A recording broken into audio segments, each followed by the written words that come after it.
dengerin podcast ini. Selamat datang di Double E. Hai, bersama saya Irgi yang cintanya ke Kalimantan Timur nggak kalah besar dari tambang batu bara. Dan saya Indira Evelia yang selalu penasaran kenapa ya jembatan Mahakam nggak bisa buat selfie. Hari ini kita bakal ngobrolin Kalimantan Timur dari A sampai Z, mulai dari hutannya yang rimbun, budayanya yang kaya, sampai harga tanahnya yang bikin dompet menjerit.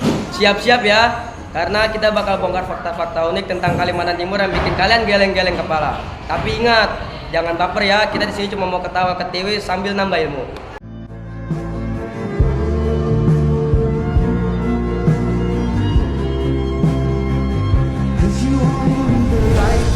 Burning low, only miss the sun when it starts to snow. Only know you love her when you let her go. Only know you've been high when you feel low. Only hate the road when you're missing home. Only know you love her when you let her go. Irgi tahu nggak sih sejarah Kalimantan Timur itu kayak gimana? Tahu dong, sejarah Kalimantan Timur itu ada 5. Yang satu ada masa kerajaan kuno. Wilayah Kalimantan Timur sejak dulu dihuni oleh berbagai suku asli, terutama Dayak, Kutai, dan Banjar. Sekitar abad ke-4 Masehi, berdiri Kerajaan Kutai Martadipura di Muara Kaman, Kutai Kartanegara. Kerajaan ini dikenal sebagai kerajaan Hindu tertua di Indonesia. Buktinya ada di prasasti Yupa yang berisi tulisan Palawa dan bahasa Sanskerta. Abad ke-13 hingga 16, muncul kerajaan Kutai Kartanegara di Kutai Lama, yang kemudian memeluk Islam pada abad ke-16 di bawah Sultan Haji Muhammad Idris. Yang kedua ada masa kolonial. Awalnya kerajaan-kerajaan di Kalimantan Timur cukup mandiri. Namun mulai abad ke-17, Belanda datang dan berusaha menguasai jalur perdagangan, terutama rempah-rempah, emas, dan hasil hutan. Belanda kemudian melakukan politik perjanjian dengan Sultan dan akhirnya menjadi Kutai Kartanegara sebagai kerajaan vasal Hindia Belanda. Selain Belanda, Inggris juga sempat punya pengaruh di pesisir Kalimantan. Yang ketiga ada masa kedudukan Jepang tahun 1942 sampai 1945. Jepang masuk ke Kalimantan Timur pada Perang Dunia Kedua. Jepang mengambil alih tambang minyak di Balikpapan dan Tarakan karena dianggap penting untuk perang. Banyak rakyat yang dipaksa kerja paksa atau romusa. Yang keempat ada masa kemerdekaan Indonesia. Setelah proklamasi 17 Agustus 1945, Kalimantan Timur ikut bergabung dengan NKRI. Namun, Belanda berusaha kembali lewat nikah, terutama karena Kalimantan Timur punya minyak batu bara yang strategis. Rakyat Kalimantan Timur ikut melewat perjuangan bersenjata dan diplomasi hingga akhirnya Belanda mengakui kedaulatan Republik Indonesia pada tahun 1949. Yang kelima ada masa setelah merdeka. Tahun 1956, Kalimantan dibagi menjadi beberapa provinsi. Kalimantan Timur resmi menjadi provinsi pada 1 Januari 1957 dengan ibu kota Samarinda. Wilayahnya kaya sumber daya alam, minyak, gas, batu bara, dan hujan tropis. Saat ini, sebagai wilayah Kalimantan Timur, yaitu Penanjep, Pasir Utara, dan Kutai Kartanegara dipilih sebagai lokal ibu kota negara IKN Nusantara. This is real life. These ain't just no raps I kick in the booth. Everything I say is the truth. Make her disappear just like poof. Then she's gone. Addicted, don't know what the fuck I'm on. I can't stop it when I feel it coming on. When we chillin', starts with smoking something strong. Take her down and then she'll be the sun that I'm coming on. Jack the thriller, the showing at the Miller. Man, I'm a lady killer. If I want her, I'ma steal her. I promise I can make her fly away like caterpillars. So if you don't know by now, then you should probably get familiar.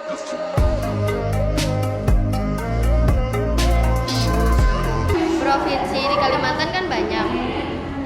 Provinsi yang di dekat Kalimantan Timur itu ada provinsi apa aja sih? Oke, provinsi di sekitar Kalimantan Timur yang pertama ada Kalimantan Utara, berlokasi di utara Kalimantan Timur. Yang kedua ada Kalimantan Tengah, berada di bagian selatan Kalimantan Timur. Yang ketiga ada Kalimantan Selatan, berbatasan di selatan Kalimantan Timur. Yang keempat ada Kalimantan Barat, berbatasan di barat dan daya Kalimantan Timur. Yang kelima ada Malaysia atau Sarawak, berbatasan langsung dengan Kalimantan Utara dan di bagian utara Kalimantan Timur. Nah, sekarang ciri khas di Kalimantan Timur itu kayak gimana sih? Oke, ciri khas di Kalimantan Timur meliputi keberadaan rumah lamin sebagai rumah adat suku Dayak Kenyang. Keindahan alam seperti hujan hutan tropis yang lewat dan pulau derawan. Kekayaan budaya seperti tarian tradisional dan upacara adat, serta kuliner khas seperti ayam cicane dan makanan daging masak bumi hangus. Provinsi ini juga identik dengan keberadaan sungai-sungai besar dan habitat pesut.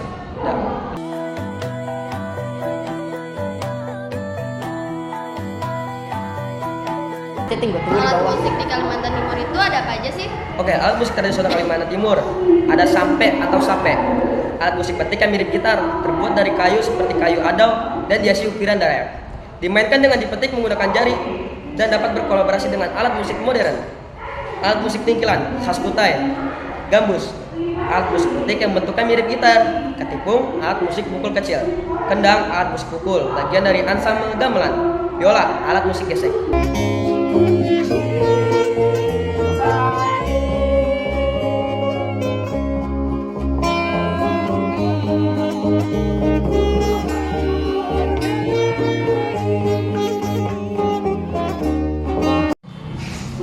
Kalimantan Timur kan kaya akan alam. Tempat wisata di Kalimantan Timur itu apa aja sih? Oke, tempat wisata populer di Kalimantan Timur yaitu ada Pulau Derawan di Kabupaten Berau, surga bagi penyelam dengan keindahan terumbu karang yang spektakuler dan taman bawah laut yang memukau. Danau Labuan Cermin Kabupaten Berau, danau alami yang terkenal dengan air yang sangat jernih, memungkinkan pengunjung melihat dasar danau jelas cermin. Oh, I love it and I hate it at the same time. You and I drink the poison from the same vibe. Oh, I love it and I hate it at the same time. Kira, kalau suku-suku di Kalimantan Timur itu ada apa aja sih? Yang pertama ada suku Dayak, kelompok etnis pribumi yang besar dan beragam dengan berbagai suku-suku seperti Benua, Kenyah, Modang, dan banyak lagi yang mendiami berbagai wilayah di Kalimantan Timur. Yang kedua ada suku Kutai, suku asli yang berasal dari wilayah Kutai, Kartanegara dan memiliki kekayaan budaya dan tradisi sendiri. Yang ketiga ada suku Tidung, umumnya bermukim di daerah Tidung yang kini termasuk dalam wilayah Kabupaten Nunukan. Yang keempat ada suku Berau, salah satu suku yang terkenal di Kalimantan Timur dengan mayoritas penduduknya beragama Islam dan mata pencaharian utamanya sebagai petani dan nelayan. Yang kelima atau yang terakhir suku Pasir, terletak di Kabupaten Pasir dan Balikpapan sebagai besaran penduduk. Di Kalimantan Timur itu ada apa aja sih? Yang pertama ada tari hudok, tarian ritual suku Dayak untuk mengusir roh jahat dan mengundang roh baik. Yang kedua adalah tari Datun Ngentau, tarian syukur suku Dayak atas panen padi yang juga melambangkan kehidupan dan kegembiraan. Yang ketiga adalah tari Burung Enggang, tarian yang melambangkan kemuliaan, persatuan, dan penghormatan terhadap leluhur nenek moyang suku Dayak Kenyah yang turun menyerupai burung enggang.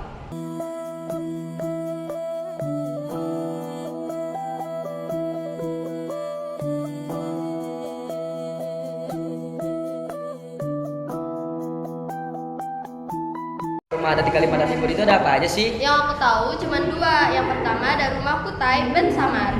Rumah ini dikenal sebagai rumah korek. Rumah ini merupakan rumah adat dari suku Kutai dan menggunakan konstruksi kayu dengan dinding dari kulit kayu serta atap dari anyaman daun. Yang kedua ada rumah gulungan. Rumah arsitekturnya formal dan simetris menunjukkan pengaruh budaya Melayu dan zaman kolonial. Rumah ini memiliki 3 tiang penyangga yang menompang atap limas, melambangkan sejarah 3 kerajaan di Bulungan serta dihiasi ukiran yang dipengaruhi kebudayaan Islam. Kalau hewan langka di Kalimantan Timur itu ada apa aja? Ada 7. Yang pertama beruang madu, hewan endemik yang juga menjadi maskot Balikpapan dan ditemukan di Provinsi Kalimantan Timur. Yang kedua adalah burung enggang, jenis burung yang khas di hutan Kalimantan dan juga masuk dalam daftar hewan terancam punah. Yang ketiga merupakan kucing liar yang juga ditemukan di Kalimantan dan memiliki status terancam punah. Yang keempat ada lutung Kutai, primata langka yang sempat dianggap punah namun ditemukan kembali dan statusnya sangat terancam karena kehilangan habitat. Yang kelima ada orangutan Kalimantan, adalah primata besar yang menjadi ikon Pulau Kalimantan dan keberadaannya semakin terancam oleh deforestasi. Yang berikutnya adalah bekantan, dikenal dengan hidungnya yang panjang dan menghuni hutan Kalimantan termasuk di wilayah Sungai Hitam, Samboja, dan Kutai Kartanegara. Yang terakhir adalah pesut Mahakam, adalah lumba-lumba air tawar yang populasinya sangat terancam di Sungai Mahakam akibat pencemaran.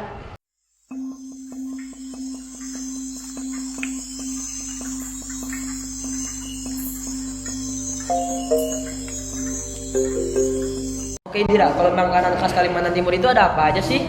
Makanan khas Kalimantan Timur ada sate payau. Makanan unik ini terbuat dari daging rusa dan biasanya disajikan saat acara penting. Yang kedua ada genseruan, hidangan yang berasal dari olahan ikan gabus yang dibakar lalu disiram dengan bumbu gense yang pedas dan gurih. Yang ketiga ada nasi bekepor, nasi putih yang dimasak dengan campuran rempah-rempah menggunakan alat masak khusus Kalimantan Timur. Sering disajikan dengan sayur asam dan ikan. Yang keempat ada ayam sinsen, ayam kampung bumbu kuning yang sering disajikan dalam acara besar seperti pesta pernikahan atau acara kehormatan di Samarinda. Yang keenam ada pisang kapit, cemilan manis khas Samarinda yang terbuat dari pisang kepok yang dipanggang lalu disiram saus, gula merah, dan santan. Selanjutnya ada ganggang manok, hidangan berkuah gurih dari Balikpapan yang menyerupai bakso dengan bahan utama bola-bola daging ayam.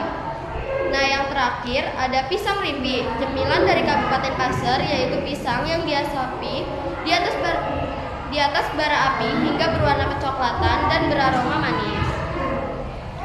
Sumber daya tambang di Kalimantan Timur itu ada apa aja sih? Nah, sumber daya tambang yang pertama ada batu bara. Kalimantan Timur memiliki cadangan batu bara terbesar di Indonesia dan merupakan komoditas ekspor utama. Yang kedua, minyak dan gas bumi. Wilayah Mahakam merupakan ladang gas bumi yang besar, menjadi salah satu aset migas penting di Indonesia. Yang ketiga, mineral. Kaltim juga memiliki potensi mineral lainnya seperti emas, nikel, dan bauksit. Nah, sumber daya perkebunan dan pertanian, Kaltim memiliki perkebunan kelapa sawit yang luas dan menjadi penghasil CPO. Selain itu, ada juga potensi pengembangan kakao. Hasil pertanian yang ada meliputi padi, jagung, ubi jalar, kacang tanah, dan kedelai. Nah, sumber daya laut, perairan Kalimantan Timur termasuk di wilayah Kepulauan Derawan, kaya akan hasil laut seperti udang galah, ikan tongkol, dan ikan pari. Selain ikan, wilayah ini juga memiliki potensi terumbu karang dan ekosistem pesisir yang perlu dikelola dengan baik.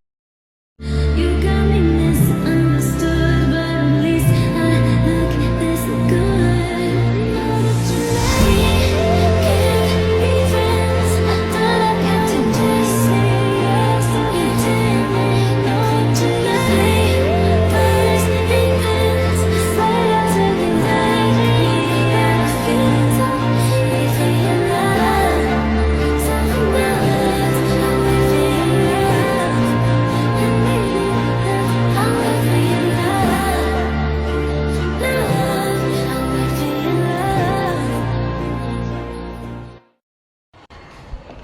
Aduh, gak terasa ya, waktu kita udah mau habis aja nih buat ngebahas Kalimantan Timur. Iya nih, pada masih pengen bongkar fakta-fakta unik lagi tentang Kalimantan Timur. Tenang, masih banyak cerita seru lainnya di episode selanjutnya. Jangan lupa dengerin terus podcast Double I, karena kita bakal balik lagi dengan topik-topik yang lebih menarik dan bikin penasaran. Buat kalian yang punya pertanyaan atau pengen request topik tentang Kalimantan Timur, langsung aja tulis di kolom komentar ya. Siapa tahu pertanyaan kalian bisa kita bahas di episode berikutnya. Sampai jumpa di episode berikutnya. Jangan lupa bahagia dan tetap jaga kelestarian alam Kalimantan Timur.